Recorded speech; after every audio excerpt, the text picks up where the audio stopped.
Bon, en fait, je voudrais mettre en exergue une phrase de John Edward Hoover, qui était l'ex-patron du FBI, qui disait: l'individu est handicapé de se retrouver face à une conspiration si monstrueuse qu'il ne peut pas croire qu'elle existe.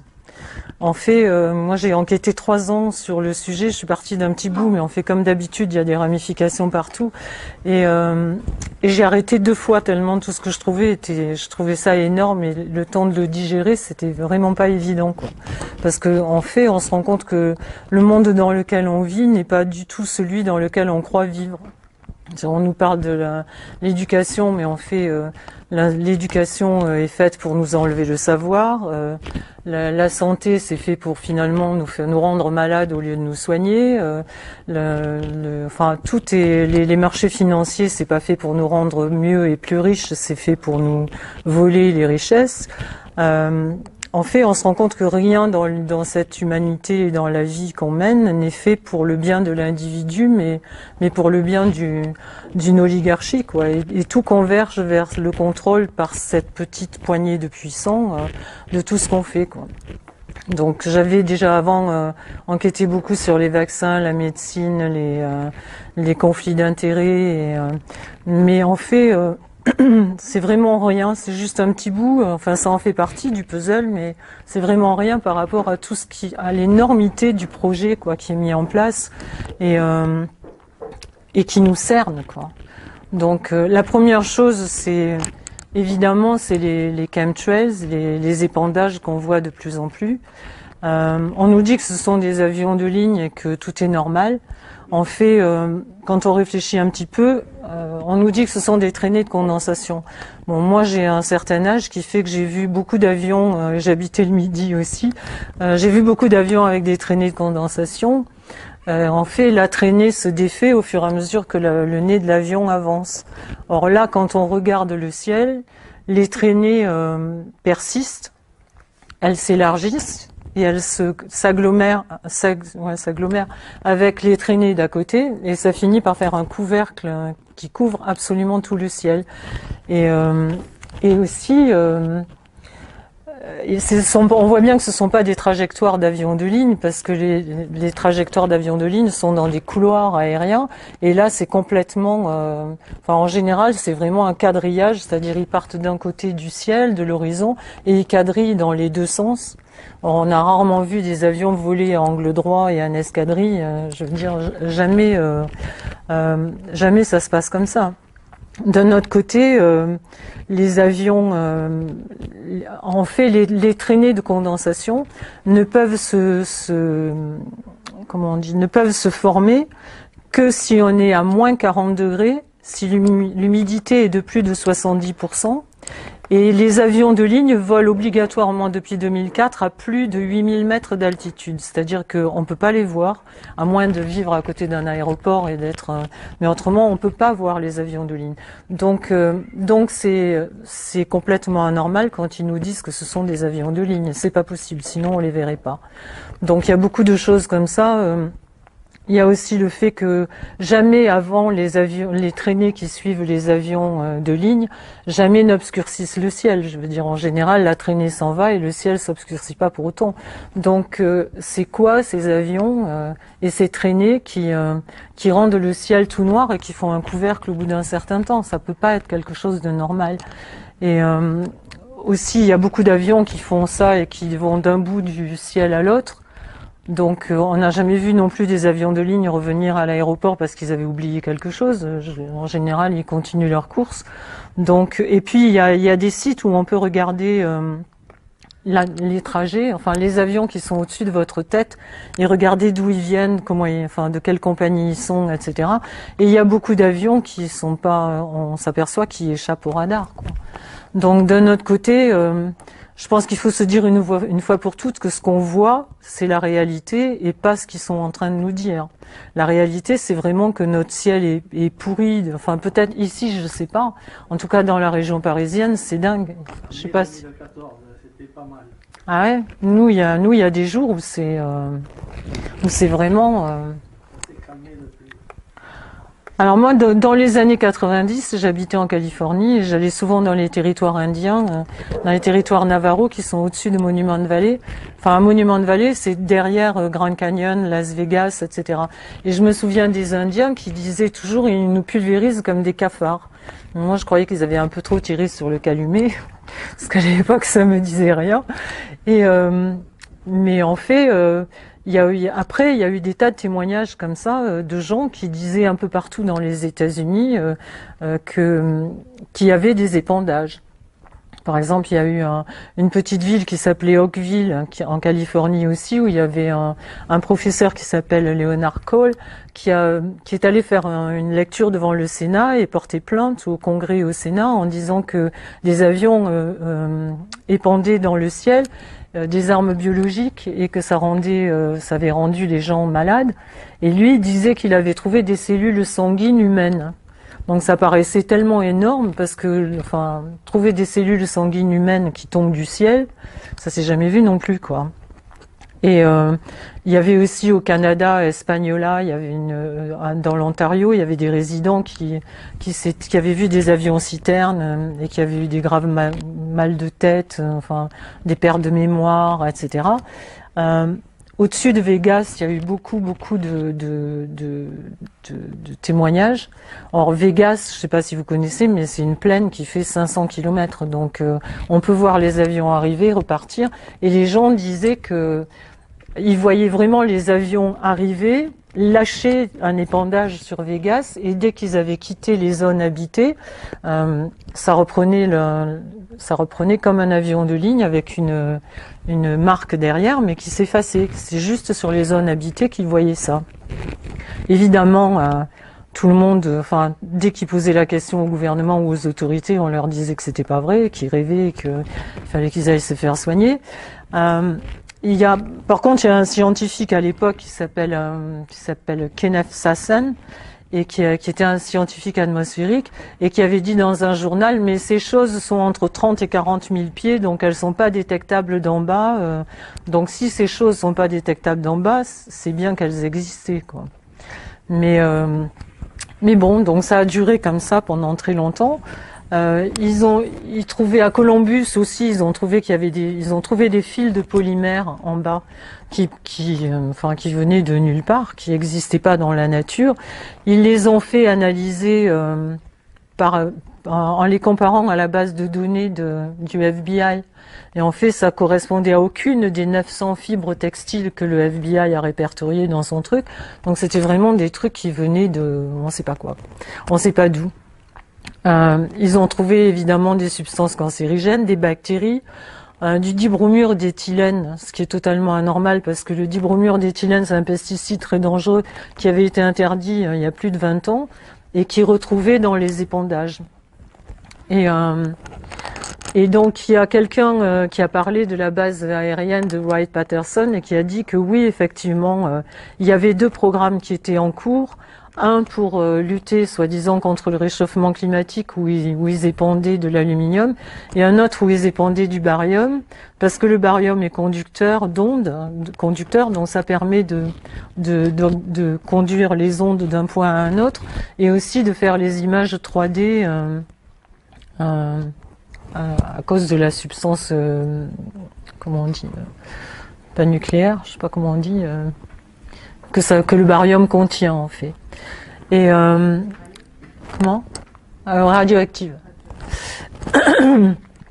Et en même temps, il y a eu, quand on regarde, parce que moi à l'époque j'étais absolument pas consciente du fait, mais maintenant en enquêtant, je me suis rendu compte qu'à la même époque, il y a 14 pays de l'OTAN qui disaient avoir trouvé, enfin être victimes de chemtrails, dont la Croatie qui s'est rendu compte que c'est le jour où ils ont adhéré à l'OTAN qu'ils ont eu des épandages importants.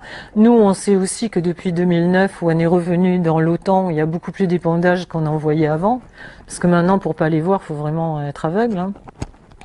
Donc, et en fait, les témoignages, quand on regarde, il y en avait de partout. À la même époque, dans les années 90, il y avait des épandages absolument partout. En Suisse, en Grèce, au Québec, à New York, en Australie, dans pratiquement tous les pays du monde.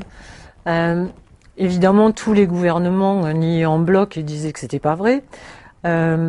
Ou alors ils disent que maintenant ils commencent à dire que les épandages sont éventuellement un plan B, mais que c'est pas en application. Par contre, il y a un organisme qui s'appelle l'IPCC, Intergovernmental Panel on Climate Change, qui correspond au GIEC en France, qui est le groupe d'experts internationaux sur le climat, qui eux disent effectivement que ça n'existe absolument pas. Par contre, ils ont dans leur bouquin, tous les ans, ils sortent un rapport.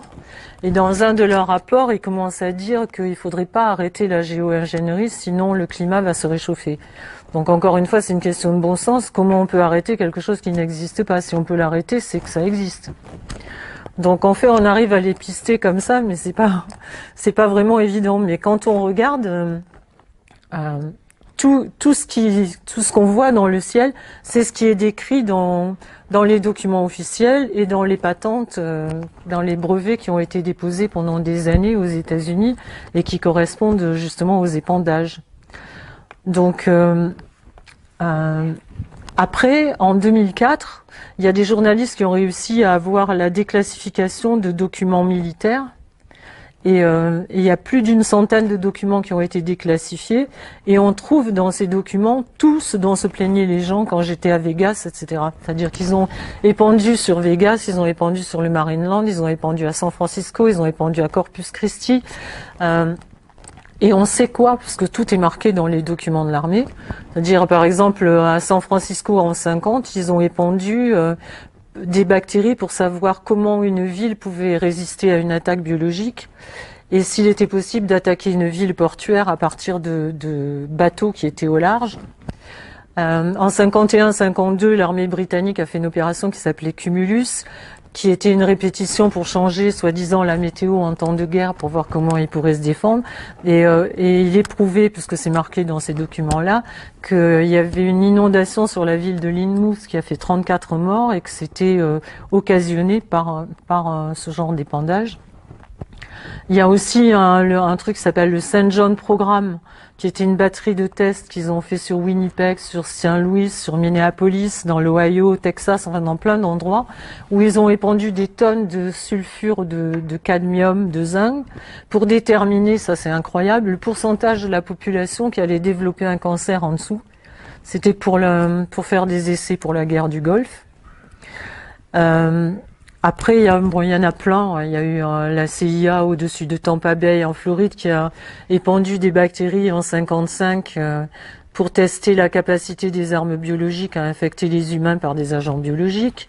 Il y a eu des tas d'expériences avec des marqueurs fluo dans les éléments qui balançaient pour savoir comment les vents déportaient les substances et combien de kilomètres ça allait, sur combien de kilomètres ça allait toucher les gens. En Angleterre aussi, il y a eu un rapport qui est sorti, qui a été mis à jour par le Guardian en 2002.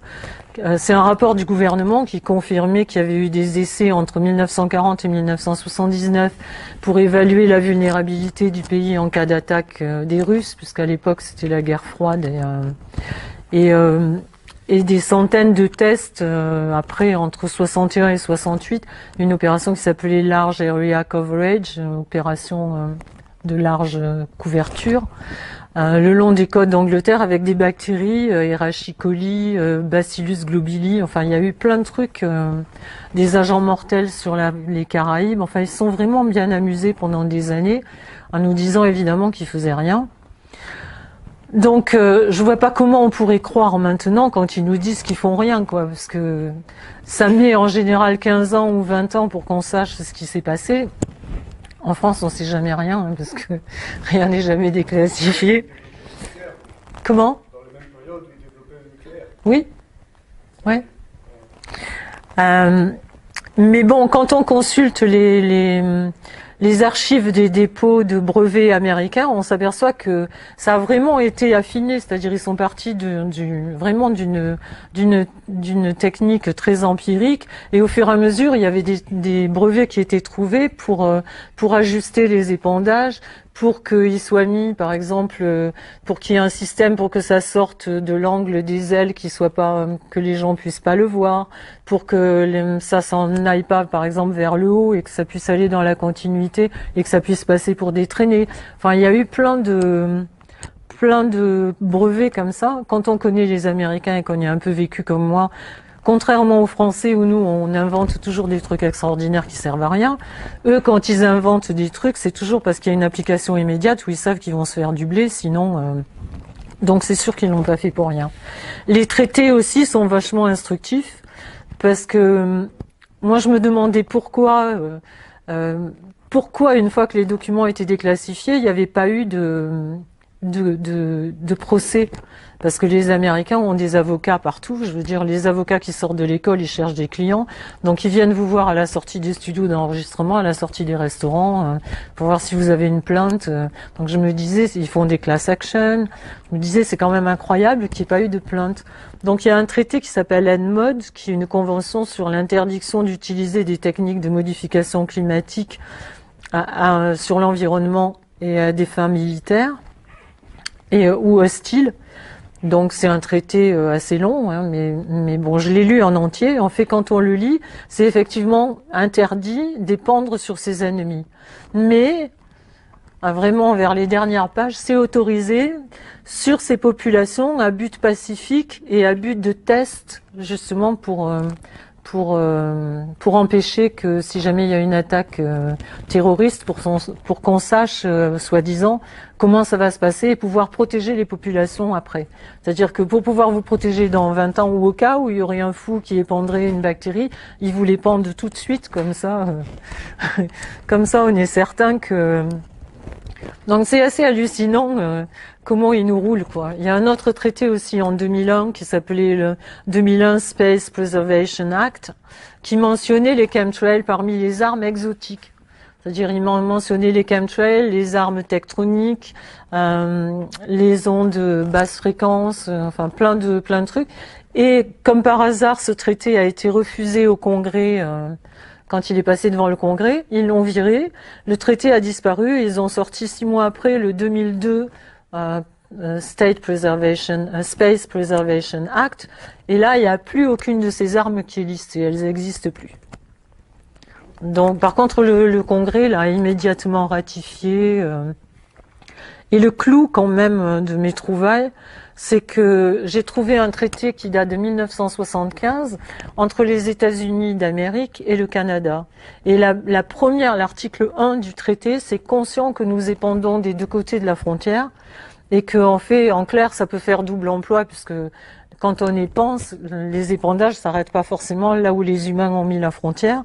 Donc ils avaient décidé de se tenir au courant pour pas que ça soit trop grave, quoi. Donc je vois pas comment deux États comme les États-Unis et le Canada feraient un traité pour un truc qui n'existe pas, quoi. Ou alors j'ai pas bien compris, quoi. Après, effectivement, il y a des responsables qui ont parlé depuis, dont un type qui a été appelé, à qui on a donné le nom de Deep Sky pour essayer de le préserver parce qu'il filait des informations très importantes sur ce qui se passait puisqu'il était dans l'armée et il filait des informations qui étaient vraiment fiables et dont lui a expliqué ce qui se passait, comment justement c'était mis, comment les réservoirs étaient arrangés à l'intérieur des avions, etc. Il a envoyé des photos et il y a eu aussi une autre personne qui a témoigné, qui a envoyé anonymement une lettre à la même personne, à William Thomas, le type qui avait fait les investigations, pour dire que tout ce que disait ce mec était vrai, etc. Finalement, Deep Sky a été retrouvé un jour asphyxié dans sa voiture et il avait décidé de se suicider avec le pot d'échappement. Donc voilà, l'histoire s'est arrêtée là. Il y a un autre monsieur qui s'appelle Ted Gunderson qui est un ancien patron du FBI Los Angeles. C'est pas n'importe qui, c'est à lui qu'ont été confiées l'enquête sur la mort de Kennedy, l'enquête sur la mort de Marilyn Monroe. Et lui, quand il a été à la retraite, il a commencé à enquêter déjà sur les réseaux pédophiles, sur toute la corruption dans l'armée, etc., dont sur les chemtrails. Et il a dit, les épandages, c'est un génocide, un empoisonnement par les Nations Unies. Il disait d'où venaient les avions, où ils étaient stationnés, enfin qui était à la base de tout ça. Lui aussi n'a pas eu de chance. Son ami médecin, et qui était son ami aussi, et qui a fait le constat, qui était là au constat de décès en même temps que d'autres, a dit que comme il avait du violet sous les ongles, sous les pieds, sous les mains, c'était un empoisonnement au cyanure. Donc il y a eu une autre fille qui s'appelle Kristen Megan, qui était dans l'armée, qui s'occupait en fait, son poste dans l'armée américaine, dans les Marines, c'était de regarder l'impact de l'armée, des agissements de l'armée sur l'environnement. Et elle, en fait, comme elle avait ce poste-là, des tas de gens dans la rue, enfin ses amis lui disaient mais les chemtrails et tout, elle n'était pas au courant. Donc elle a dit bon, c'est un truc de conspirationniste, elle a commencé à regarder. Et en fait, elle s'est rendue compte que ça tenait la route, donc elle a regardé dans les archives de chez elle, de l'armée, et elle a trouvé des commandes ahurissantes de barium, d'aluminium et de strontium. Évidemment, elle a posé des questions à sa hiérarchie, elle s'est fait muter immédiatement et jeter dans une autre base. Quand elle est arrivée dans l'autre base, elle a recommencé, elle a cherché, et là on lui a carrément dit que si elle voulait revoir sa fille, et il fallait peut-être qu'elle se calme. Donc elle a réussi à quitter l'armée. Mais en fait, elle témoigne que c'était vraiment... c'est vrai qu'il y avait des commandes énormes de ces matériaux faits par l'armée américaine. Donc voilà, qui fait ces épandages? Alors on peut remonter les compagnies d'aviation, à qui appartiennent ces compagnies-là. Évidemment, c'est toujours les mêmes personnes qui sont derrière. Après, les questions qu'on se pose, c'est est-ce que nous sommes ciblés parce que dans les épandages, on met ce qu'on veut. Il y a eu des bactéries, il y a ces trois substances-là.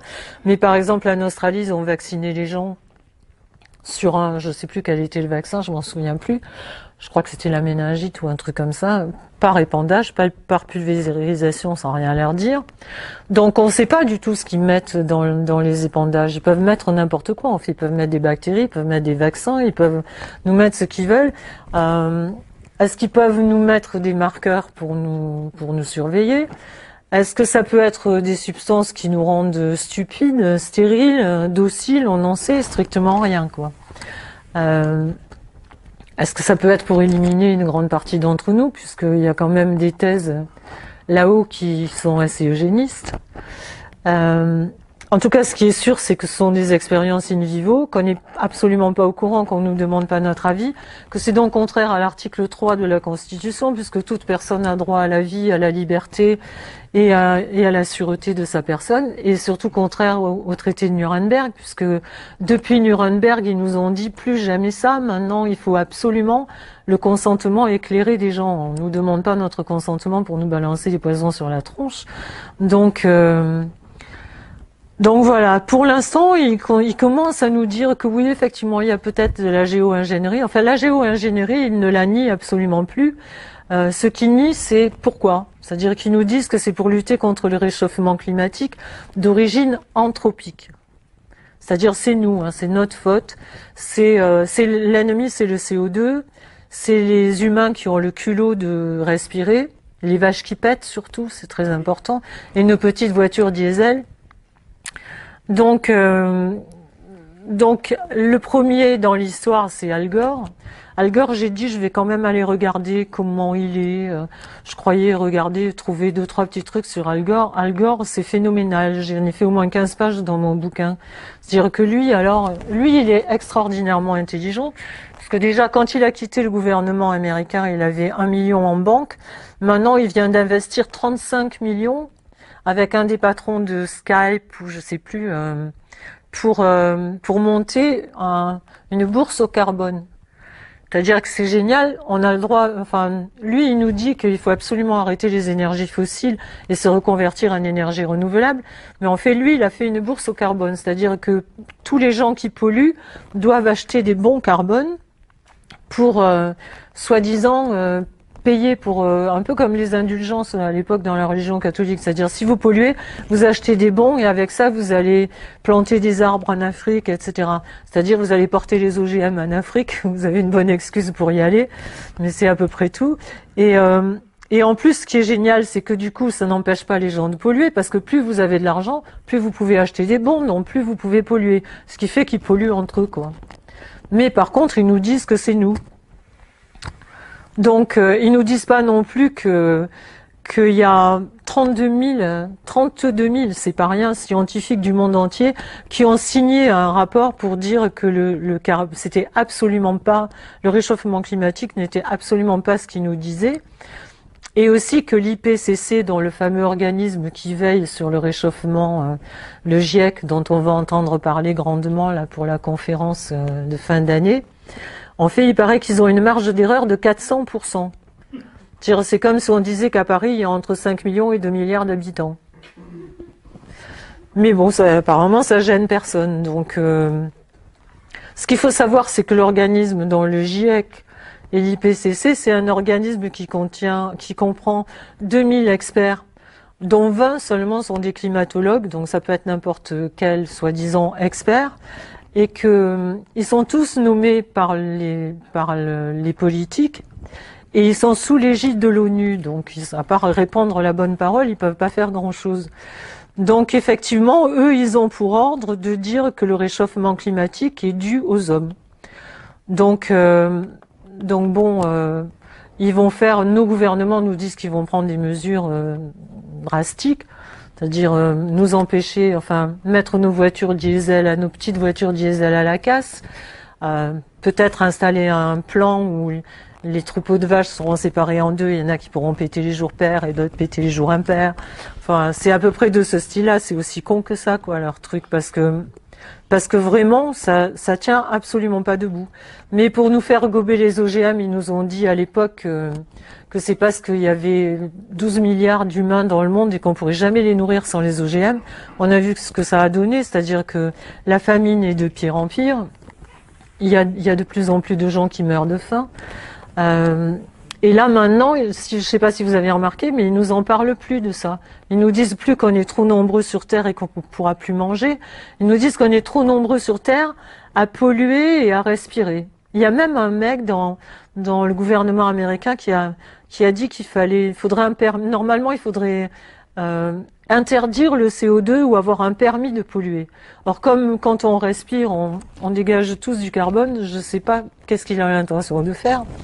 En tout cas, il suffit de regarder quelques chiffres pour voir, vraiment basiques, pour voir qu'ils se foutent de nous avec les petites voitures diesel et les vaches. Parce que par exemple, l'US Air Force a consommé 2,6 milliards de gallons, c'est-à-dire multiplié par 4, de fuel. Là, ce sont les chiffres de 2006. 2,6 milliards de gallons, donc multiplié par 4 dans l'année. Un seul F-5 brûle environ 1580 gallons en 1 heure.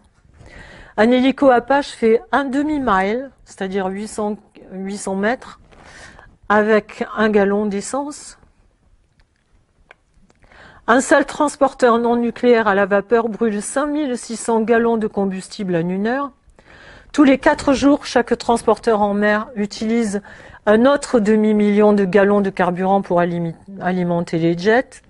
Pendant qu'ils volent pour une mission de chemtrail, comme on voit de 2 à 5 heures, un ravitailleur KC-10, comme les avions gros porteurs qu'on voit, brûle 2050 gallons de carburant. Le KC-135 Stratotanker, qui est le plus gros et le plus vieux, transporte 31 275 gallons de produits chimiques d'épandage et il brûle 2650 gallons de carburant. C'est-à-dire que l'agence de protection de l'environnement américaine dit que pour chaque gallon d'essence, il y a 19,4 kg de CO2 pour chaque gallon de diesel et pour chaque gallon de diesel, 22 kg de sang. Donc quand on fait le calcul, on s'aperçoit que juste les opérations de routine de l'armée américaine envoient 48 milliards de tonnes de dioxyde de carbone dans l'atmosphère chaque année. Ça, évidemment, on nous le dit pas. Hein. Il vaut mieux nous culpabiliser, nous, pour nous demander de payer des taxes carbone. Donc voilà. Si on raisonne un petit peu, on se dit que si Al Gore avait si peur que ça, il ferait, enfin, je sais pas, moi, si j'avais peur de quelque chose, je ferais en sorte de déjà l'appliquer à moi. Or, lui, il a une maison qui fait 3000 mètres carrés où sa consommation d'électricité en un mois est la même consommation que 10 familles américaines en un an. Il est actionnaire dans je sais pas combien de puits de charbon et de puits de pétrole. Bon, enfin, je veux dire, c'est... Et puis ça tient pas debout, parce que si le CO2 est le problème, pourquoi est-ce qu'il coupe les arbres pour cultiver des OGM et pour faire des nécrocarburants, enfin des biocarburants, mais en fait ce sont des nécrocarburants, puisque les arbres, eux, adorent le CO2, donc c'est pas logique, puisque les arbres se nourrissent de CO2. Pourquoi est-ce qu'on coupe les arbres? La même fumisterie avec épandre pour bloquer le soleil, comme ils nous disent, parce qu'ils nous disent qu'ils épandent des particules d'aluminium pour bloquer le soleil et que les rayons de soleil, quand ils se réfléchissent sur l'aluminium, repartent vers l'ionosphère. Mais dans ce cas-là, la photosynthèse se fait plus, donc le carbone stagne, donc c'est stupide aussi. Et aussi, le CO2 ne représente que 0,05% des composants de l'atmosphère. En fait, quand on étudie un peu le truc, on se rend compte que le pire, c'est la vapeur d'eau, qui est l'agent majeur de l'effet de serre. Parce que quand ils épandent dans l'atmosphère se réchauffe, donc ça dessèche les sols, et l'humidité monte, se répand dans l'atmosphère, et c'est ça qui crée l'effet de serre. Donc on finit par se dire que le réchauffement climatique, ça peut pas être la vraie raison des épandages. Donc pourquoi ils épandent? Et là il y a un monsieur qui s'appelle Zbigniew Brzezinski, qui est l'éminence grise de tous les présidents américains depuis Carter. Il a 87 ans, il est toujours conseiller d'Obama. Et lui, tout ce qu'il a écrit dans ses bouquins, ça s'est toujours réalisé. Il sait vraiment, il fait pas des bouquins de science-fiction. Hein. Et donc là, par exemple, il a écrit un bouquin qui s'appelle Between New Ages, entre deux âges. Et il dit vraiment textuellement, c'est marqué, c'est un petit bouquin. Celui-là n'a pas été traduit en français, mais c'est un bouquin qui fait 120 pages. Si vous lisez l'anglais, téléchargez-le. Il est en téléchargement sur Internet. C'est extraordinaire. Tout est marqué. C'est-à-dire, il écrit l'espace et le contrôle du climat ont remplacé Suez ou Gibraltar comme éléments clés de la stratégie. Et quand il parle de la modification climatique, c'est précisément et uniquement comme de l'arme absolue. Il cite les travaux de McDonald et il dit avant 2018, la technologie mettra à la disposition des nations majeures des techniques pour conduire des guerres secrètes dont seulement un minimum des forces de sécurité aura besoin d'être au courant. Une nation peut attaquer une nation concurrente secrètement par des moyens bactériologiques, affaiblissant entièrement la population afin d'en prendre le contrôle avec ses forces armées par la suite, ou bien des techniques de modification du climat pourraient être employées pour produire des périodes prolongées de sécheresse ou d'inondation, affaiblissant ainsi les capacités d'une nation et la forçant à accepter les demandes de sa rivale. Il a écrit ça en 70.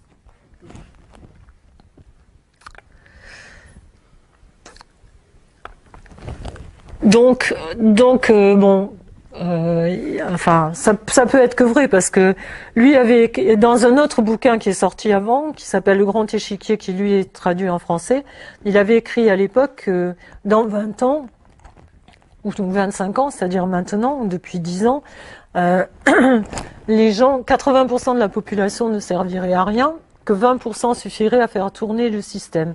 Que dans ces 80% n'auraient pas de travail, donc pas d'argent, donc on pourrait rien leur vendre, et qu'il fallait commencer, donc il y a 25 ans, à leur appliquer ce qu'il appelait le tititainment.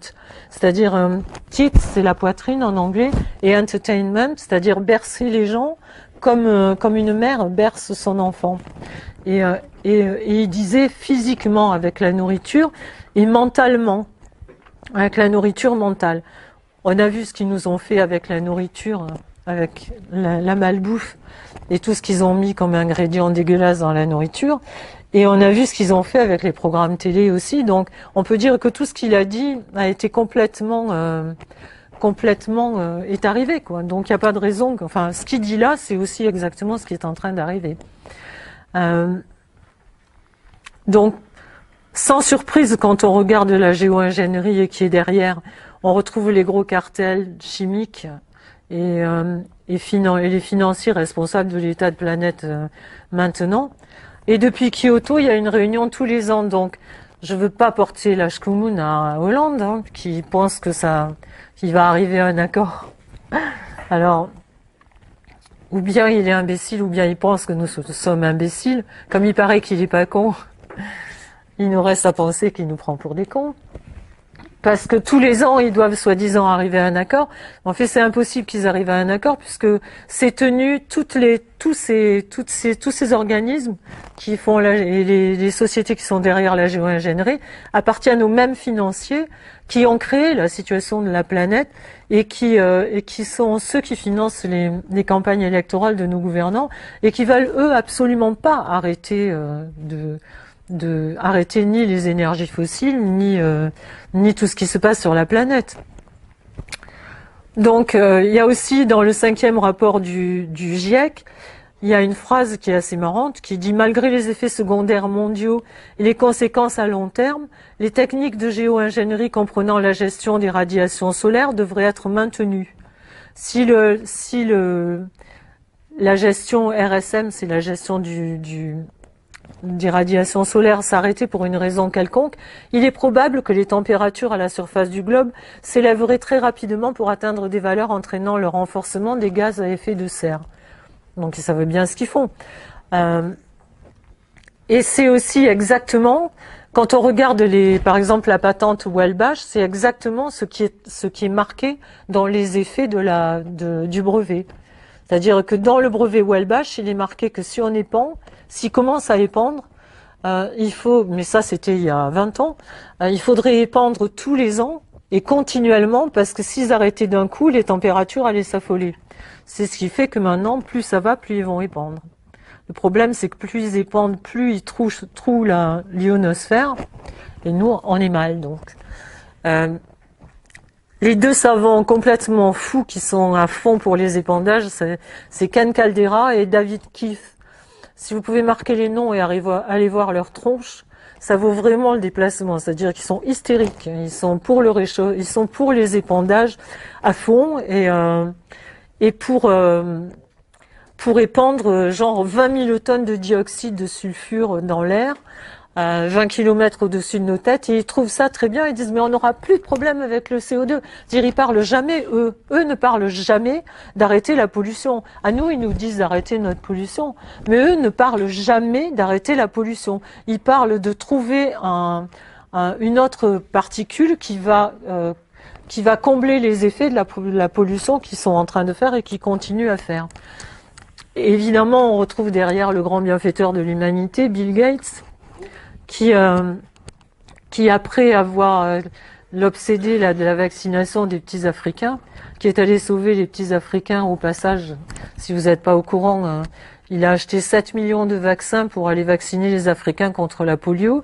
Il a éradiqué la polio, mais maintenant les petits Africains meurent d'un truc qui s'appelle la paralysie flasque aiguë, et en fait c'est le virus vaccinal. Il n'a pas muté, c'est le virus qu'ils ont mis pour fabriquer le vaccin. C'est-à-dire qu'il ne meurt plus de la polio normale, il meurt du virus vaccinal.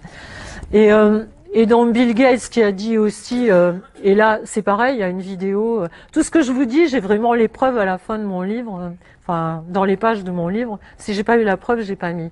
Il y a une vidéo de Bill Gates où il dit face caméra, il fait une magnifique équation avec CO2 égale.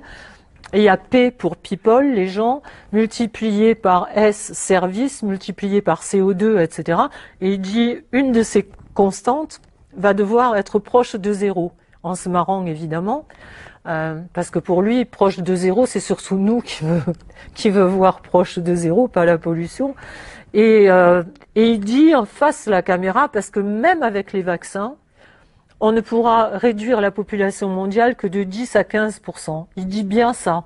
J'ai écouté 10 fois la vidéo et je parle anglais couramment. Je vous jure qu'il dit ça. Même avec les vaccins, on ne peut pas espérer réduire la population de plus de 10 à 15%. Donc c'est quand même vachement inquiétant. Donc là, il a fait un énorme ballon qu'il a mis à 25 000 km qui lâche du sulfure justement avec David Keith et tout. Ce qui est inquiétant, c'est que cette bande, en fait, c'est une petite clique de savants et de malades mentaux. Il y a lui, il y a Richard Branson, il y a Murray Edwards, qui est le magnat des sables bitumineux, là, qui est au Canada, qui transforme en pétrole. Il y a Nicolas Zentrum, qui est le fondateur de Skype. Enfin, que des gens qui sont soi-disant dans la haute technologie. Et tous ces gens-là sont les conseillers des membres du Congrès. Ils assistent à toutes les délibérations du GIEC, justement, et tout ça. Donc, c'est eux qui font passer ce qu'ils veulent, en fait. Et donc voilà. Donc bon, on sait tous les effets de l'aluminium qui migrent au cerveau et le strontium et le barium. Et c'est pour ça que on s'aperçoit que les maladies respiratoires, la mort par maladie respiratoire est passée du 8e rang mondial au 3e, donc c'est pas rien. Le barium, ça provoque aussi des divisions dans le cerveau en bloquant les acides aminés. Ça empêche qu'on ait ça réduit la perception cohérente des choses. C'est peut-être ce qui explique qu'il y ait tant de gens qui soient complètement, qui n'aient pas du tout compris ce qui se passe. Et surtout, ce qui est intéressant, c'est que on lit, mais en toutes lettres, quand on regarde la fiche du barium, que en fait le barium, les composants du barium détruisent la couche d'ozone. Donc, comme ils les épandent du barium pour restaurer la couche d'ozone, je comprends pas bien, quoi. Donc, je pense sérieusement, et je suis pas la seule, que les chemtrails servent surtout au contrôle du climat à des fins militaires et pas du tout à la sauvegarde de la planète et des habitants. Mais je pense qu'ils ont dû épandre déjà tellement trouer la couche d'ozone avec HAARP et d'autres systèmes que maintenant ils ont peut-être plus le choix, quoi. On sait pas. Est-ce qu'ils continuent à faire les apprentis sorciers ou est-ce qu'ils ont plus le choix parce qu'ils ont déjà tellement détraqué les choses que... D'ailleurs, on le voit parce que souvent quand le ciel est complètement couvert et qu'il y a un trou et que le soleil sort, il est brûlant. C'est pas un soleil comme on avait l'habitude d'avoir, quoi.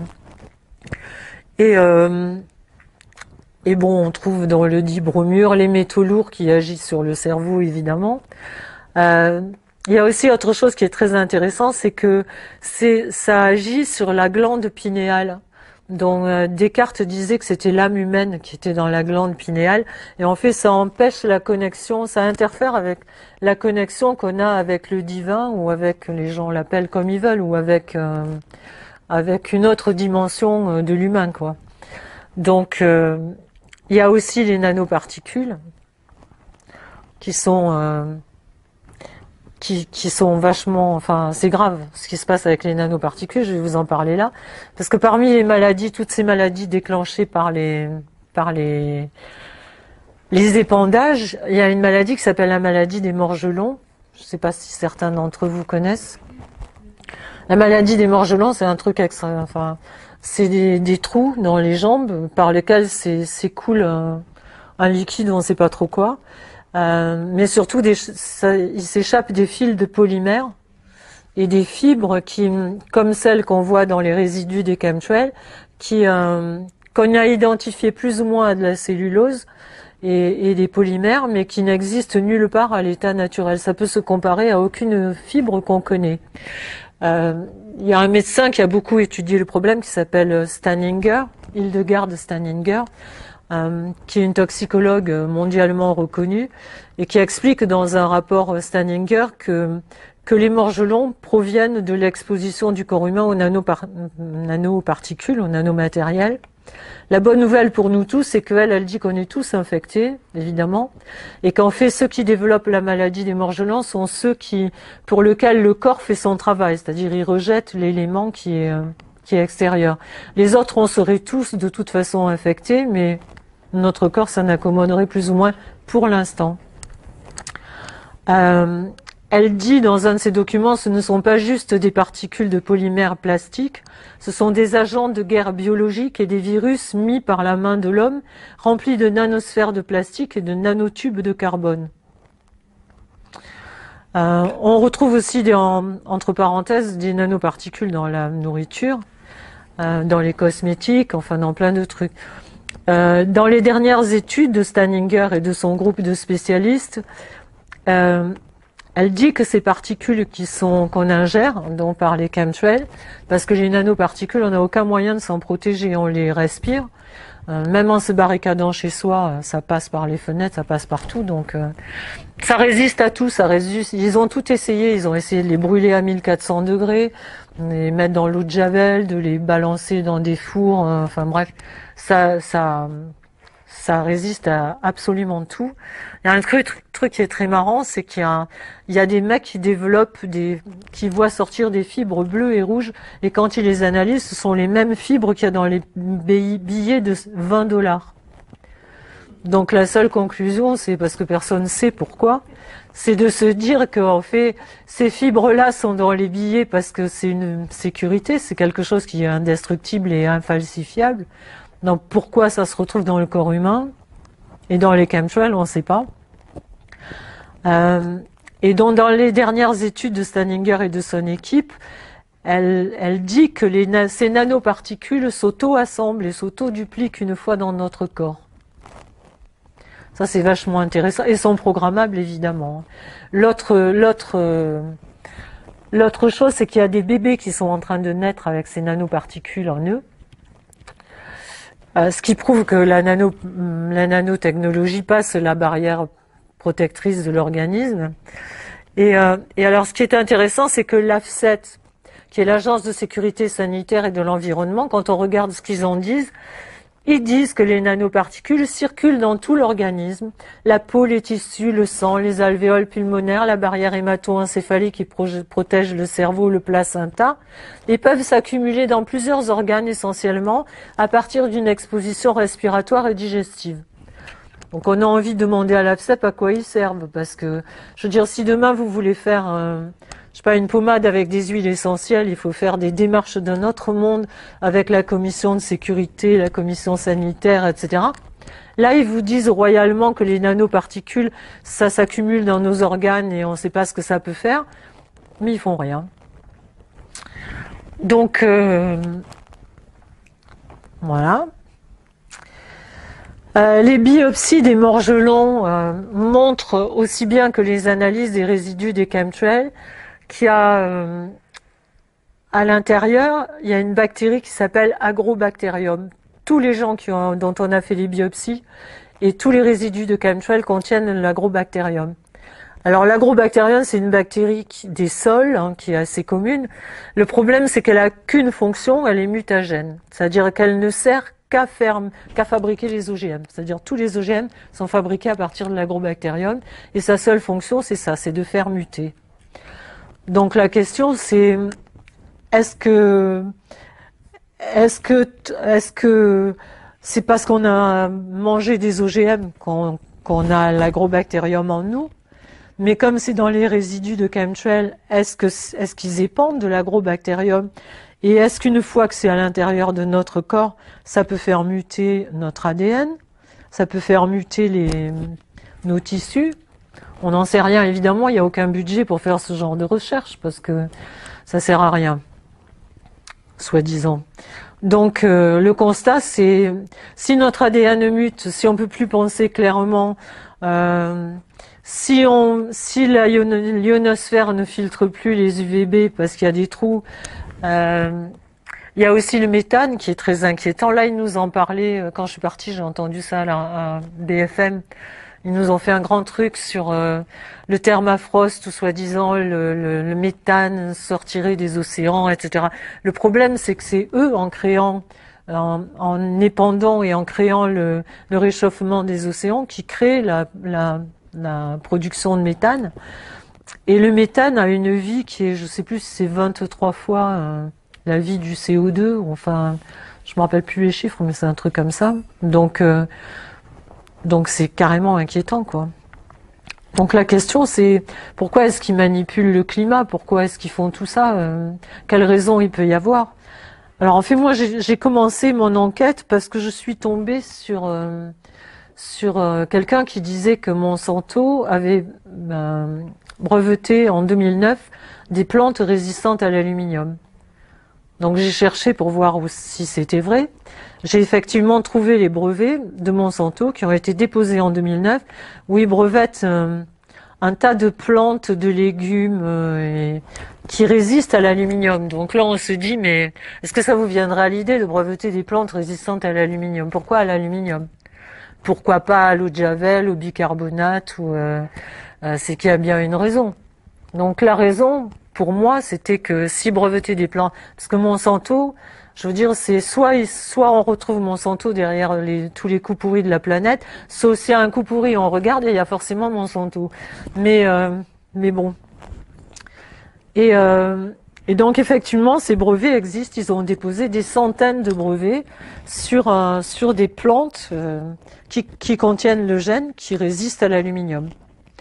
Donc après, j'ai découvert que Monsanto, qui devait soi-disant déposer le bilan en 2011, en septembre 2011, a acheté en octobre la première société de climatologie américaine.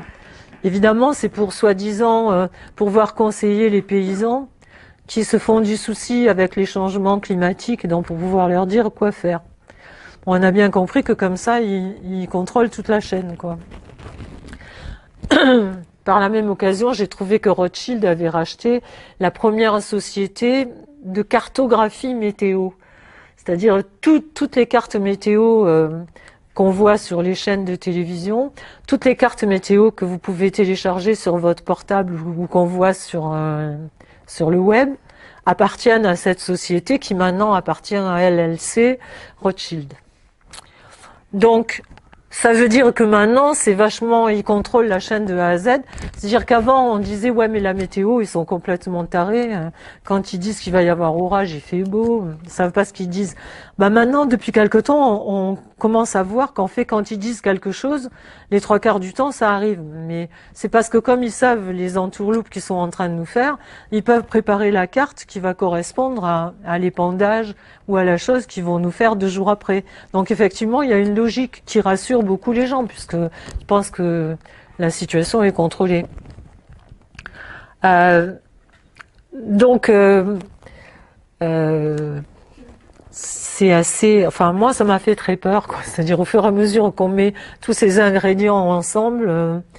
il y a le Premier ministre, l'attaché du cabinet du Premier ministre australien aussi qui a dit il n'y a pas longtemps que le réchauffement climatique était une invention des Nations Unies pour créer le nouvel ordre mondial.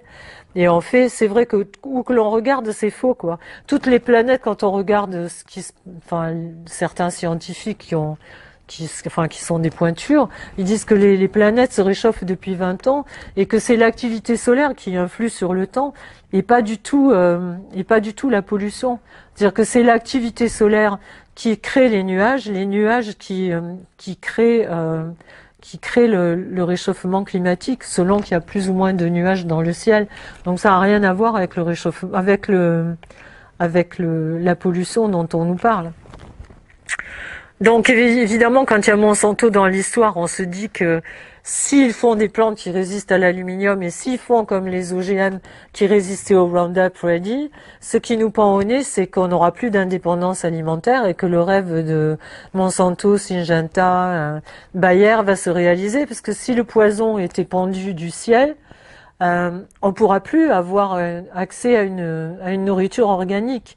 C'est-à-dire, ils nous coupent on va être obligé, qu'on le veuille ou non, de manger des OGM et de manger, puisque déjà ils ont tout le catalogue des semences qui leur appartient, toutes les semences dont ils ont gardé les séquences ADN, mais nous on a interdiction, il y a interdiction de les vendre, sauf celles qui sont au catalogue des semences.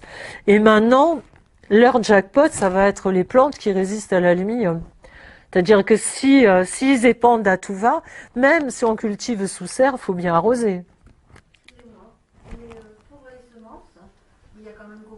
Oui, oui, oui, bien sûr, oui, oui.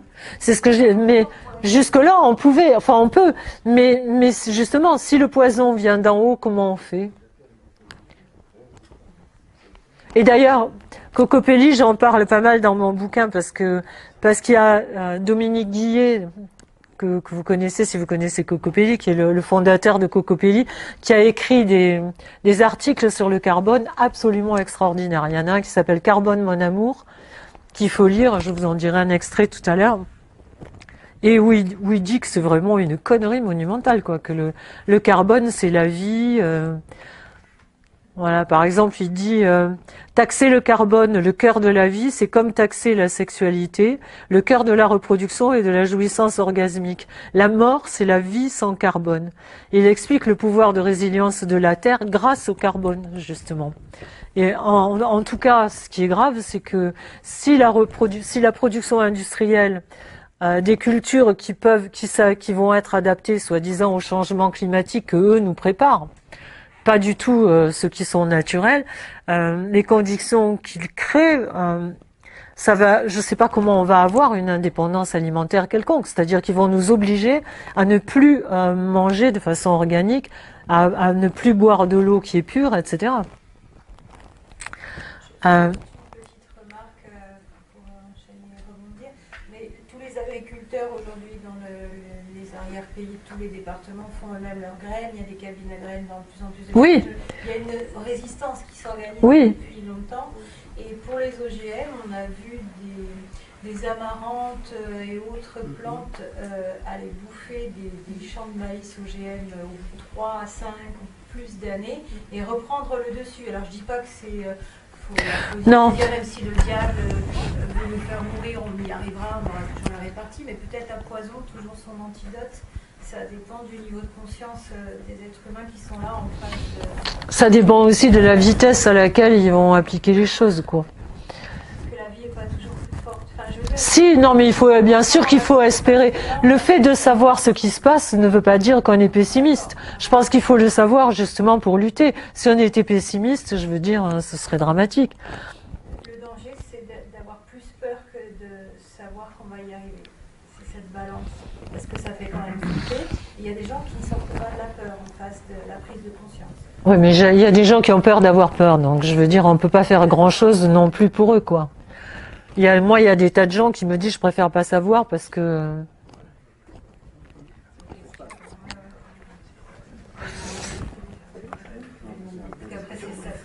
Mais bon, justement, il y a des gens comme Dominique Guillet, etc. C'est ça qui est bien, parce que ce sont des gens qui effectivement essayent de... Mais bon, ça va beaucoup plus loin que ça, quoi. Il faut lire vraiment les trucs, les écrits de Dominique Guillet, parce que lui, c'est son domaine.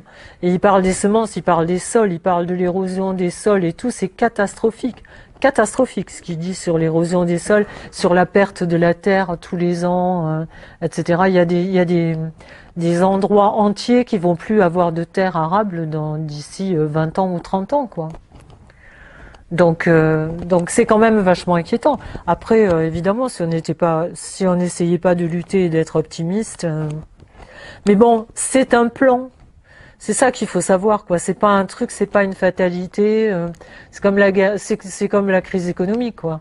C'est pas une fatalité, c'est pas un truc qui est tombé du ciel, c'est un truc qui est mûrement réfléchi pour nous amener là, quoi. Et justement, il y a encore Eusbignou, par exemple, qui écrit le climat va devenir l'arme absolue pour mener des guerres secrètes économiques ou militaires, avec un minimum de gens au courant pour faire plier l'ennemi potentiel et l'obliger à accepter les exigences de l'Amérique. D'ailleurs, bon, il y a le Parlement européen qui s'en était inquiété il y a longtemps. En 99, ils se sont fait envoyer bouler. Le rapporteur, le député anglais, qui a essayé de leur demander de venir s'expliquer, il n'a pas eu de bol. Il est tombé pour usage de cannabis et vidéos porno à l'aéroport de Londres. Donc, ça a étouffé l'enquête. Et puis personne n'a insisté après, quoi. Mais en fait, la guerre économique, c'est probable, quoi, parce que je veux dire, ce sont des gens qui jouent, par exemple, avec la bourse.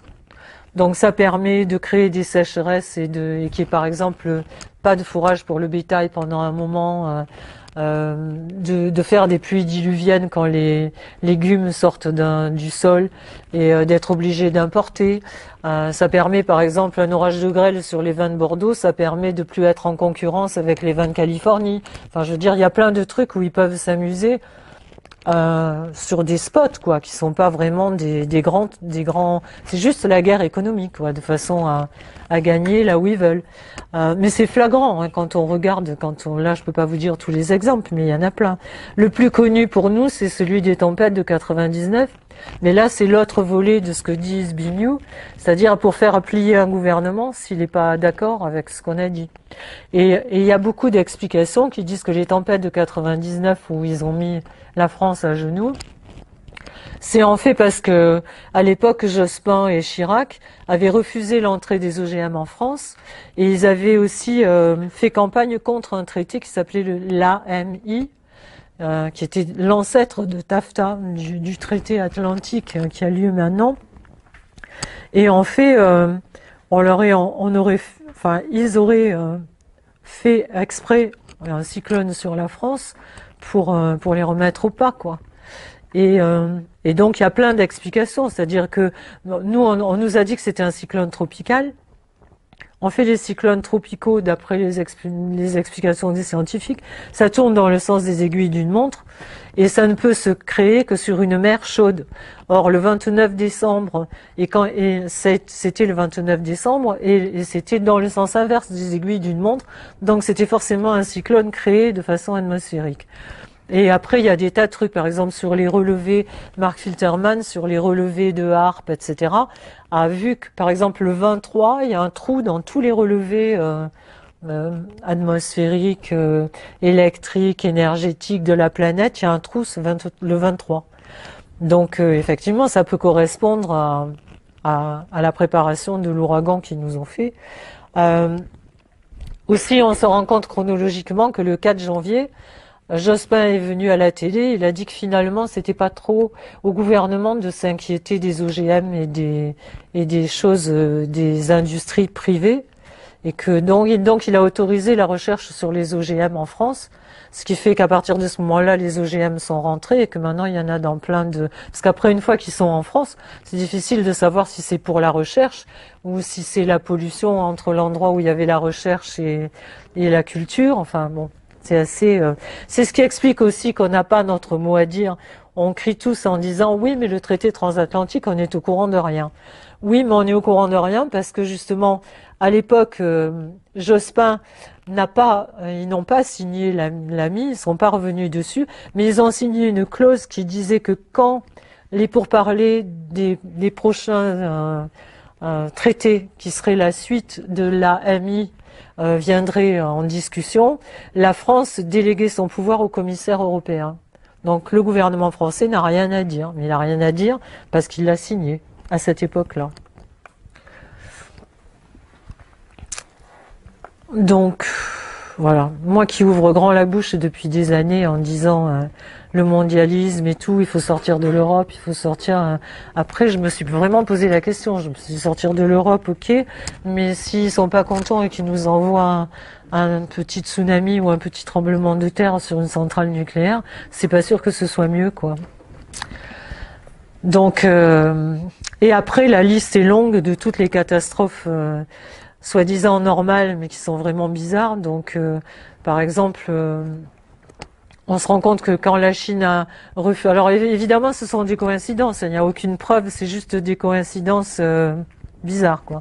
Quand la Chine a refusé d'entrer dans la coalition contre la Corée, il y a eu immédiatement un tremblement de terre en Chine qui a dévasté des tas de villes.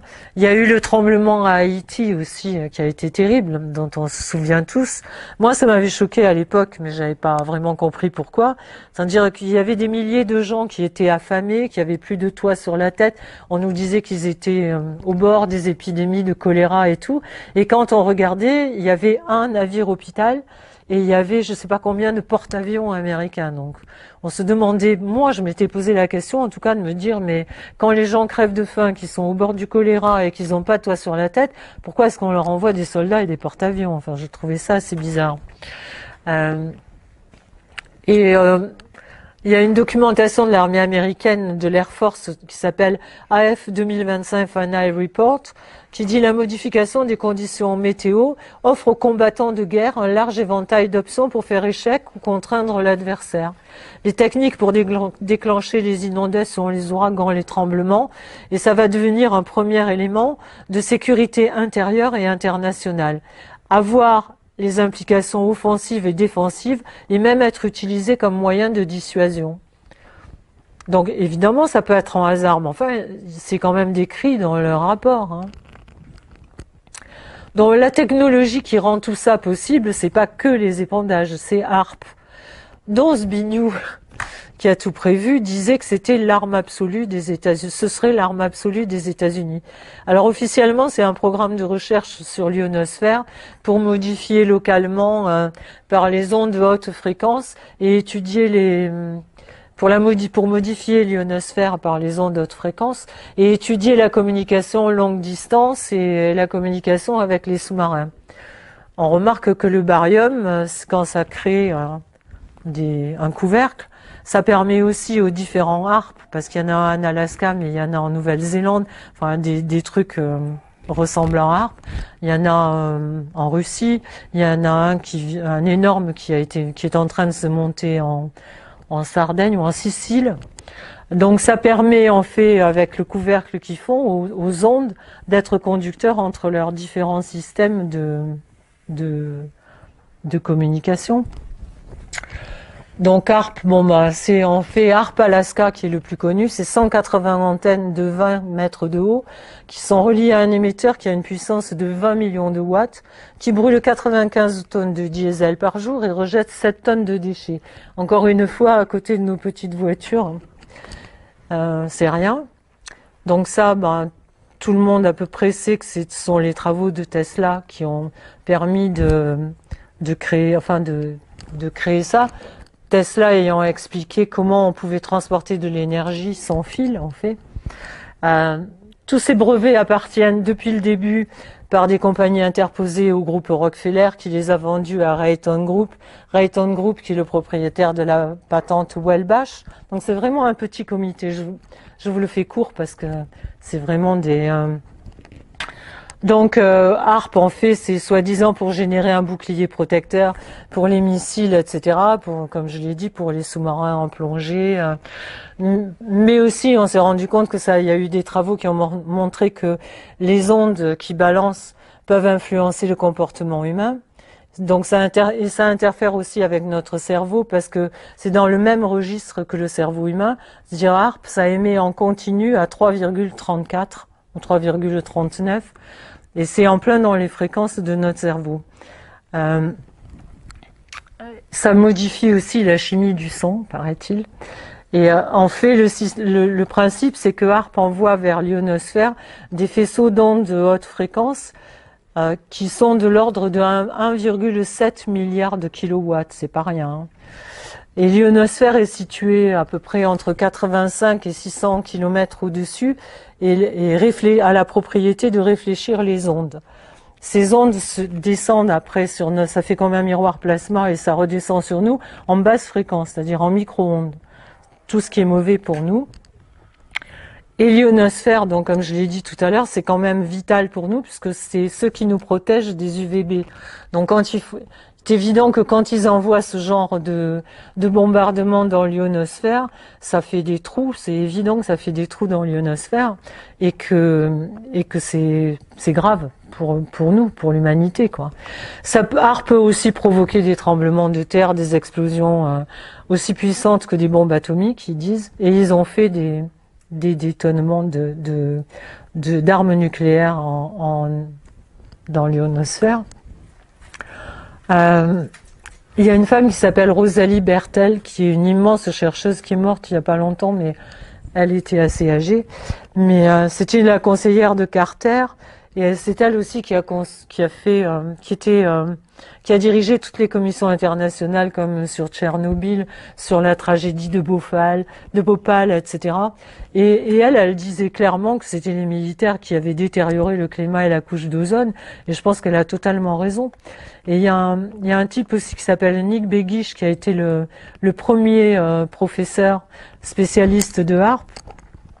Et lui, il dit clairement que ces ondes de haute fréquence qui reviennent sur nous en basse fréquence agissent sur le comportement humain et sur les facultés mentales des individus. Et d'ailleurs, on se rend compte que, par exemple, ils s'en sont servis pour la guerre du Golfe. Et c'est ce qui fait qu'il y a des endroits où ils nous disaient les soldats se rendaient sans combattre. Parce qu'en fait, on leur balançait des ondes de dessus qui les rendaient complètement dociles. C'est ce qu'ils prévoient d'ailleurs de faire dans les manifestations ou dans des trucs le jour où on les emmerdera vraiment. Parce que pour l'instant, je pense que c'est assez...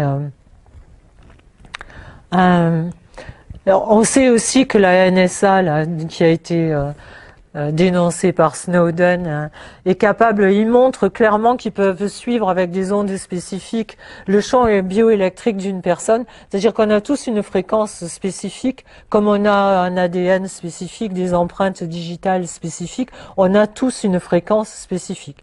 Ce qui fait qu'ils peuvent agir avec des faisceaux d'ondes, soit sur un rassemblement de gens, soit décider par exemple, de rendre quelqu'un malade en ciblant un seul organe sur une seule personne et en le suivant avec un laser ou un truc à infrarouge, donc ou avec des implants. Le plus terrifiant, je pense que c'est effectivement qu'ils peuvent court-circuiter la conscience humaine, donc notre liberté, notre volonté, quoi. Il y a aussi les travaux que Montagnier a repris là sur la mémoire de l'eau, qui montrent qu'en fait les virus, on a plein de virus dormants à l'intérieur de nous qui peuvent être réveillés par les ondes, par des micro-ondes. Je ne sais pas si vous avez vu les travaux de Montagnier où il montre, il met une bactérie dans un récipient d'eau et ensuite il enlève la bactérie, il filtre l'eau jusqu'à ce qu'elle soit complètement stérile et après il remet le truc filtré stérile, il met d'autres trucs d'eau stérile, d'autres récipients d'eau stérile et il balance des micro-ondes et la bactérie se reforme dans le premier tube où elle était déjà, mais elle se forme aussi dans les autres tubes. C'est-à-dire que non seulement il y a la mémoire de l'eau, mais les micro-ondes font que ils se parlent. Et d'ailleurs il dit en se marrant que le téléphone mobile a existé bien avant avec la mémoire de l'eau. La bonne nouvelle là-dedans, c'est qu'ils peuvent prendre une bactérie, mettre un virus dedans, la faire dormir, prendre un avion, aller la porter à l'autre bout du monde où ils décident de faire un coup pas très catholique dans quelque temps, ils rentrent chez eux, et puis après, par satellite ou parce que quelqu'un y va, ils peuvent mettre un coup de micro-ondes, réveiller la bactérie dont le virus qu'elle contient, et rendre malade toute une population sans qu'il n'y ait aucun lien de cause à effet sur le moment, quoi. Vous êtes content du catalogue de bonnes nouvelles? Par contre, c'est in vitro, parce qu'une vivo, ça se passe différemment. C'est des questions. Les expériences, elles sont là. Je sais pas parce je peux pas tout mettre dans une conférence, mais il y a plein d'autres essais qui ont été faits. Par exemple, il y a un médecin hollandais qui a fait des essais sur la maladie de Lyme justement, et non, lui dit que c'est pas que in vitro. Ça marche au niveau aussi. Il paraît. De mettre un lien sur code, tu fais un réaction de molécules ici, vous leur parlez de Je dis pas que ça n'existe pas, hein. Je dis qu'on leur donne du fil à retordre. C'est plutôt mon propos. Qu'on veuille nous tuer, ça j'en suis convaincue. Mais que ce soit aussi facile pour eux, moi... Du fil à retordre, hein, je serais pas aussi... je pense qu'on est des petits joueurs. Non, mais parce qu'ils n'ont pas décidé d'appuyer sur le bouton. Pour l'instant, ils n'ont pas décidé. Le jour où ils vont décider, où on va être infesté de nanos qui s'auto-assemblent, s'auto-dupliquent, se programment. Qui passeront, mais pas tous. Pourquoi? C'est ma croyance. Et voilà, c'était une parenthèse. Oui, mais ça, c'est normal. Enfin, je veux dire, bien évidemment, c'est normal. Mais est-ce que, bien évidemment, tout le monde n'y passera pas. Mais enfin, je trouve que c'est beaucoup d'orgueil de dire qu'ils n'ont pas les cartes en main. C'est comme quand les gens disent oui, mais Internet, ils n'avaient pas prévu Internet. Si, ils avaient prévu Internet. Si, je pense que oui. Parce que, enfin, je veux dire, quand on fait ce que je fais, il y a plein de gens qui nous envoient des mails, qui nous appellent, etc. Et je veux dire, on se rend bien compte que il y a beaucoup de gens qui sont pas du tout combatifs. C'est-à-dire, à partir du moment où ils font partager ou like sur Internet, yes, ils sont contents, ils ont fait leur œuvre de résistance et après ils vont au cinéma et ça s'arrête là. Donc c'est vraiment une arme à double tranchant, Internet. Ça permet d'informer des gens qui seraient pas au courant, mais ça permet un espèce de laxisme ambiant. Moi, j'ai fait ma part. Donc, oui, il faut être optimiste, mais je pense qu'on n'a pas pris... parce que moi, c'est juste une enquête de 3 ans, hein, mais je veux dire, il y a plein d'autres trucs, certainement, où je suis passée au travers, où j'ai pas vu les implications. Enfin, je veux dire, moi, je serais pas aussi orgueilleuse que ça. Hein. Parce que je veux dire, ils ont des trucs... eux, ils ont rien laissé au hasard. Et l'avantage qu'ils ont sur nous, c'est que ça fait 60, 80 ans, 100 ans qu'ils préparent le truc et qu'ils sont pas pressés. Hein. Si c'est pas eux, ce sera la génération qui suit. Et ils sont parfaitement au courant parce que, je veux dire, on voit des trucs. Eux, par exemple, les micros, enfin le Wi-Fi, etc. Comment on va lutter contre le Wi-Fi? Toutes les écoles, tous nos enfants ont des Wi-Fi dans les écoles. Si vous dites au prof de votre enfant, attention, faut pas mettre de Wi-Fi parce que il va vous prendre pour une cintrée, quoi. Et comment il va faire enfin, je veux dire, les programmes du gouvernement, il faut que tout le monde bénéficie du Wi-Fi, voilà. Comment on fait? Il y a des protections, mais bon, c'est un long débat. Mon propos n'était pas aussi court et j'adhère au vôtre en grande partie, mais j'adhère pas à la peur, par contre. Mais j'ai pas dit que j'avais peur. J'ai pas dit qu'il fallait avoir peur. C'est ce que je ressens. Que ça fait flipper, que c'est terrible. Ah, bah, bien évidemment que ça fait flipper. Vraiment de l'espoir. C'est-à-dire que moi, au quotidien, c'est de l'espoir que j'ai envie de me donner. Mais c'est pas incompatible. Je sais pas, enfin, c'est pas incompatible. Mais enfin, ça pose quand même des questions parce que ce que je vous dis, oui, comment on fait pour se protéger du Wi-Fi? Parce que moi, j'habite la campagne, j'habite en plein bois. Jean-Philippe est venu chez moi, il m'a tout déprogrammé, il m'a tout enlevé, il m'a mis tout à la terre, etc. Ok, génial. Mais le mec qui habite dans un immeuble où il y a 40 logements en plein milieu de Paris, il fait comment? Est-ce qu'il y a encore d'autres solutions qu'on ne connaît pas? Il faut chercher, il faut se défaire en tout cas de la dépendance. Oui, mais et celle du voisin? On est un groupe. Et les écoles, enfin, je veux dire, et puis on est au courant de rien. Je suis désolée, mais pour lutter, il faut être au courant. Moi, j'ai appris en allant dîner chez des amis, parce que en disant au revoir, on m'a dit, t'habites où? J'ai dit où j'habitais. La nana m'a dit, ah, je suis venue installer l'antenne dans ton village, sur le clocher. C'est comme ça que j'ai appris qu'il y avait une antenne sur le clocher de mon église.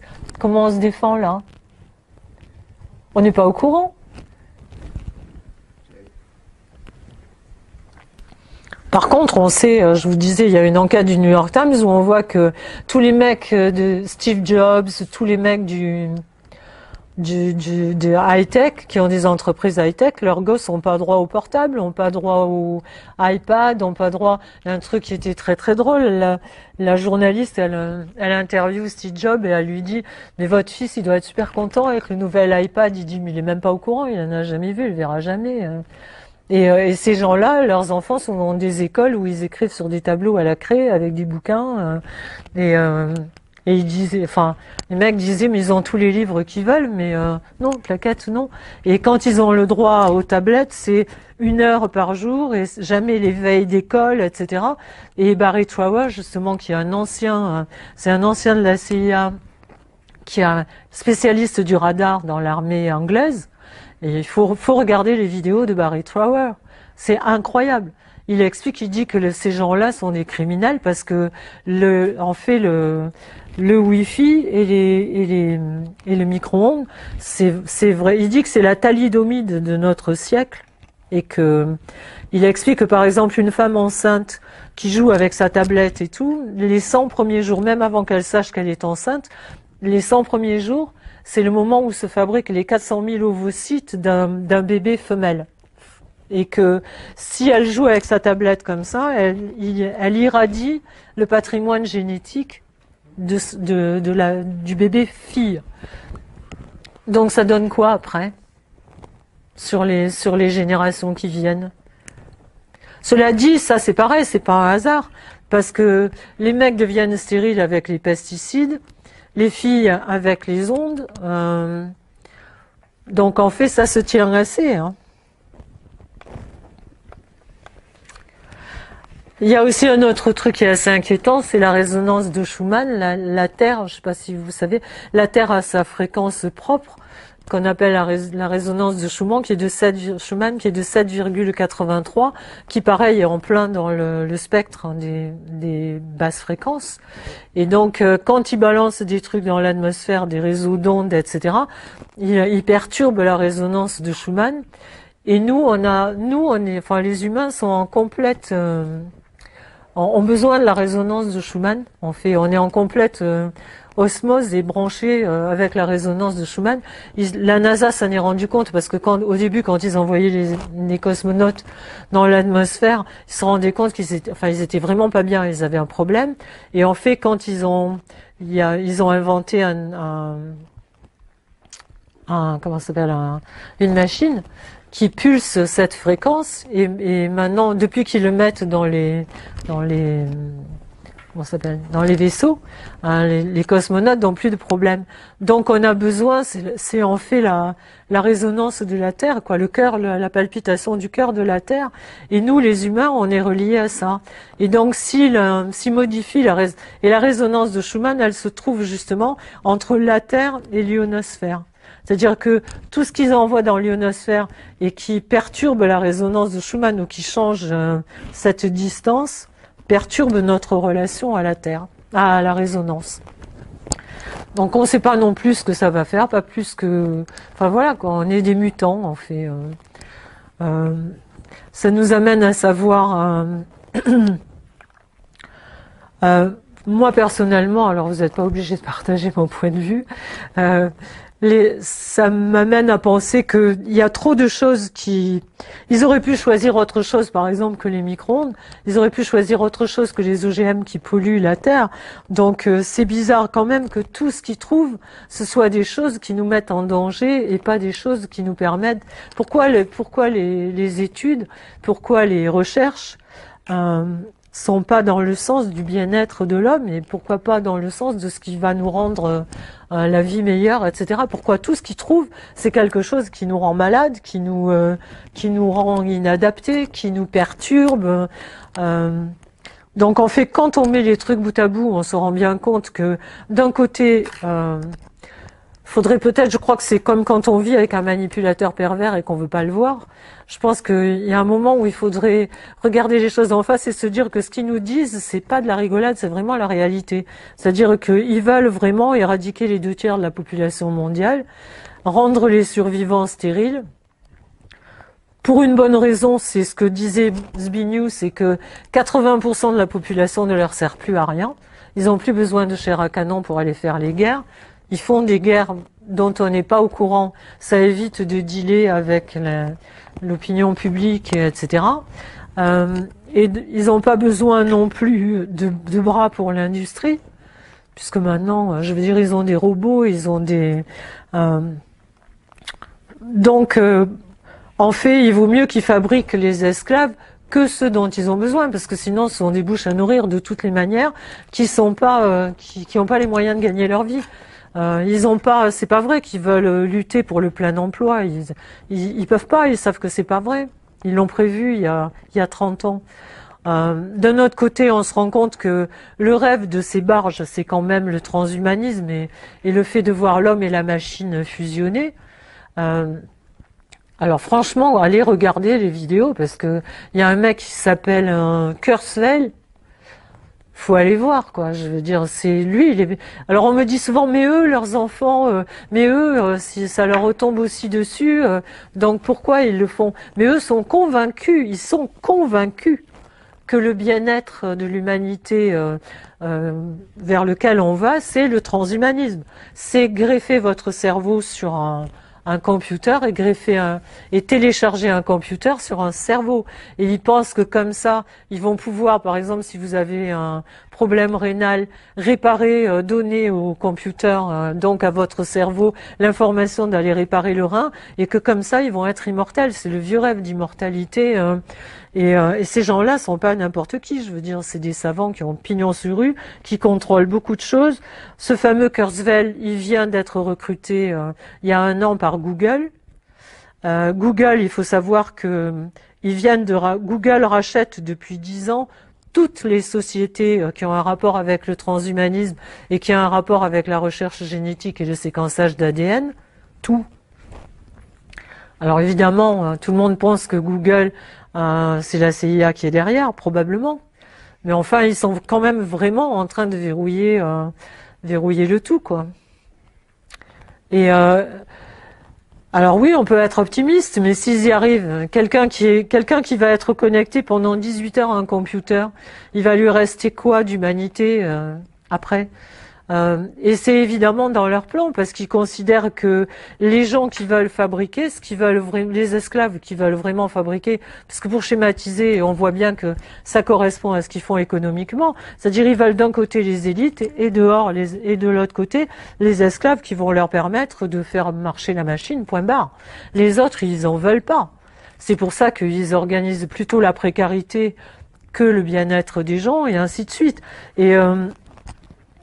Et enfin, je veux dire, ces gens-là auront enfin, comment on peut avoir, une fois qu'on est débranché au bout de 18 heures, de l'empathie pour son voisin, et eux le mettent dans leur plan. Ils disent que comme ça, les gens seront plus performants parce qu'ils seront pas amoureux, ils seront pas, je veux dire, ils emmerderont plus les gens avec nos états d'âme et tout ce qu'on peut avoir. Et ça se tient parce que parallèlement, par exemple, ils font la recherche génétique. C'est pas comment soigner les maladies génétiques. Quand Sylvie Simon avait beaucoup enquêté sur le Téléthon, par exemple, et l'argent, ils nous font pleurer sur tous les Téléthons tous les ans pour demander de l'argent pour la recherche génétique. Mais quand on regarde, il n'y a pas une invention qui est sortie du Téléthon et de l'argent du Téléthon pour soigner les maladies orphelines ou pour soigner les gens qui ont des maladies génétiques. Par contre, où avance la génétique? Elle avance dans le fait de faire des utérus artificiels, de faire naître des bébés dans les utérus artificiels. Ça aussi, il faut regarder les femmes qui sont victimes de ça, quoi. Et alors là, c'est pareil. Quand on va avoir des enfants qui sont dans des utérus, ils y arrivent, hein, c'est toujours pareil. Mais des bébés qui sont programmés, qui vont prendre naissance dans des utérus artificiels, dans des boîtes, sur des étagères, il va leur rester quoi d'humain? C'est-à-dire que pour moi, c'est une lutte de vitesse, quoi. C'est-à-dire où ils y arrivent avant nous, où on se met un coup de pied au cul et on se rend compte de ce qui se passe. Et plus il y aura de gens qui effectivement se rendront compte de ce qui se passe, parce que c'est pas anodin. Pourquoi en même temps ils nous font le mariage gay et la théorie du genre? C'est bien pour préparer les gens au fait que faut plus avoir de sexe, ils veulent contrôler la reproduction humaine, comme ils ont contrôlé les semences et comme ils contrôlent maintenant la reproduction des animaux. C'est flagrant parce que toutes leurs inventions vont dans ce sens-là. Je veux dire, la GPA, l'utérus artificiel, le transhumanisme, la manipulation génétique, c'est bien dans un but bien précis. Ou alors j'ai rien compris au film, hein. Si vous m'expliquez autre chose, je veux bien. Hein. Donc, je sais pas. En même temps, il y a des petits trucs qui passent comme ça qui sont très intéressants. Par exemple, le DSM, qui est le bouquin de toutes les maladies mentales aux États-Unis, qui sort tous les ans. Là, on a né au DSM 5. La dernière qui vient, c'est la dernière maladie mentale, c'est la non-conformité et la libre pensée. Alors là c'est pareil, quand on sait que Sarkozy à l'époque avait fait passer une loi où on pouvait être interné avec une autorité pouvait demander votre internement et tout, le jour où ils décideront que si on est non conformiste, on est malade mental, c'est marqué dans le bouquin, et que donc on doit être interné.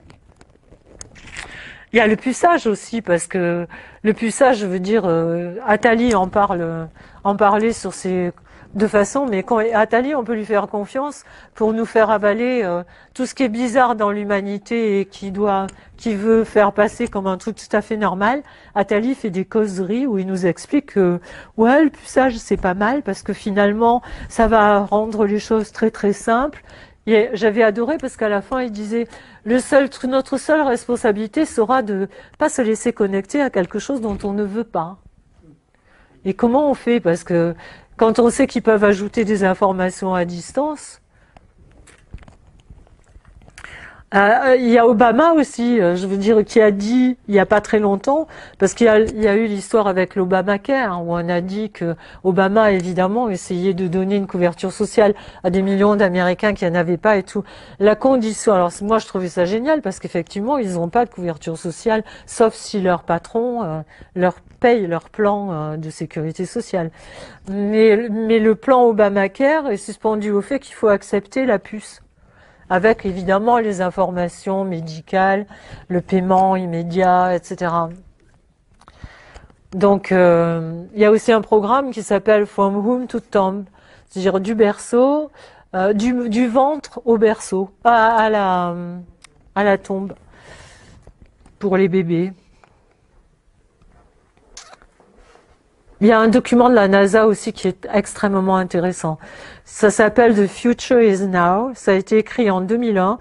Alors au milieu, il y a un tableau avec les origines de l'humanité à nos jours. Et donc il y a par exemple l'époque des chasseurs, après l'époque de l'agriculture, après l'époque industrielle de 1800 à 1950. Après c'est marqué IT. L'innovation technologique avec les nanos, les puces et les robots de 1950 à 2020. Après, il y a les bio et les technos jusqu'à 2020. Et après, il y a marqué virtuel post-humain. Je sais pas, peut-être que ça vous interpelle pas, mais enfin, moi, je trouve ça bizarre, quoi. Qui travaille déjà sur un truc qui s'appelle post-humain à la NASA. Mais c'est un document qui est fait par la NASA, mais qui est avec communication, je veux dire, à tous les organismes. Donc voilà, pour moi, c'est un peu comme si on disait à nos petits enfants, bah viens, on va traverser la route, mais tu vois, t'as 60% de chances de te faire écraser, mais viens, on va y aller. Ce qui se passe, c'est on fait, ça encore une fois, c'est pas une fatalité, ce sont des choix qu'un petit groupe de puissants fait pour nous. On le voit bien qu'on n'a pas notre mot à dire, on le voit bien dans toutes les décisions qu'ils prennent tous les jours. On nous dit 80% des Français sont pas d'accord. Le lendemain, on nous dit il y a un nouveau sondage. Maintenant, il y a 65% des gens qui sont pas d'accord et ainsi de suite. Et à la fin, je veux dire, on est tous d'accord, alors qu'on n'était pas d'accord 15 jours avant. Donc, on voit bien qu'ils en ont rien à faire. Donc, on me dit souvent qu'est-ce qu'on peut faire. Ben, j'en sais rien, sauf qu'il y a une phrase de John Lennon que j'aime bien, qui m'avait marqué il y a longtemps. Il disait, si tout le monde réclamait la paix au lieu d'un écran plat, nous aurions la paix. Je pense que c'est aussi simple que ça. La planète n'appartient pas à ces gens-là. Ils font tout ça parce qu'on les laisse faire et parce qu'ils nous arrivent à nous embobiner. Mais bon, c'est quand même à nous on est les auteurs de notre histoire. C'est quand même à nous de se bouger, quoi. Tous les jours, il y a des gens qui se bougent. Il y a mon ami Gilles Lartigot qui est là, qui se bat dans son sens. Il y a Philippe, il y a Thierry Casasnovas, on est plein de gens. Il y a Pierre Hillard, il y a plein de gens qui se battent dans des domaines très différents. On se rend compte tous qu'on arrive à la même conclusion, c'est-à-dire il y a les mêmes enfoirés derrière. et tous font enfin, c'est le même plan qui est appliqué dans tous les domaines, donc c'est pas très très compliqué. Après, il y a Orwell qui disait un peuple qui est lié et corrompu n'est pas un peuple victime, c'est un peuple complice. Moi, je partage assez ça. Il y a aussi une phrase de Luther King qui disait le moment viendra où le silence sera trahison. Ben, je pense qu'on y est. Après, ouais, effectivement, balancer tout ça aux gens comme ça dans un bouquin, c'est évident que ça plombe un peu, quoi. Mais je pense on a notre responsabilité parce qu'on est une fraction de seconde ou de temps. Mais ce qu'on peut faire, ça peut changer l'univers. Si personne fait rien, il se passera jamais rien. Donc, allez-y, allons-y. Fini.